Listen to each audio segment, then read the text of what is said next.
L-ekspettur tal-Pulizija u uffiċjal tal-FIAU Jonathan Ferris reġa' rrepeta waħda minn sensiela ta' allegazzjonijiet folots li għamel quddiem l-inkjesta Egrant u allega li s-sit tal-kumpanija Egrant huwa l-Partit Laburista. Din l-allegazzjoni rrepetija l-4:00 fl-inkjesta pubblika b'rabta mal-qtil ta' Daphne Caruana Galizia. Hawnhekk irrepeta l-allegazzjoni li Egrant hija tal-Partit Laburista. Fl-inkjesta Egrant li mħallef Aaron Buġejja ikkonkluda l-allegazzjonijiet kollha li għamel qudiemu Ferris ma setgħux jiġu konfermati. Saħansitra fil-konklużjonijiet ulterjuri tal-inkjesta, il-qorti ordnat lill-Pulizija biex tinvestiga lil Ferris dwar ġurament fals.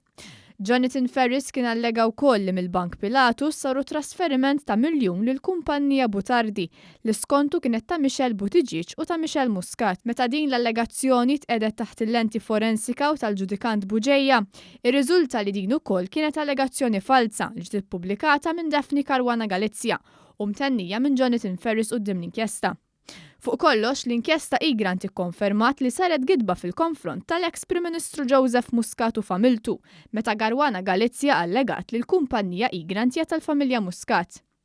Fix-xhieda tiegħu Ferris qal li qatt ma ltaqa' ma' Daphne Caruana Galizia, iżda darba minnhom ċemplitlu u minn hemm baqgħu jitkellmu.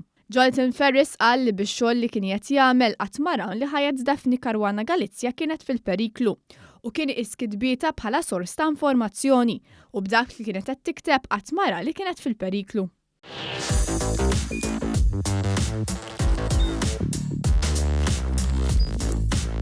Idħol fuq one.com.mt u hemmhekk tista' tara l-programmi kollha li jxandru fuq One permezz ta' One Play.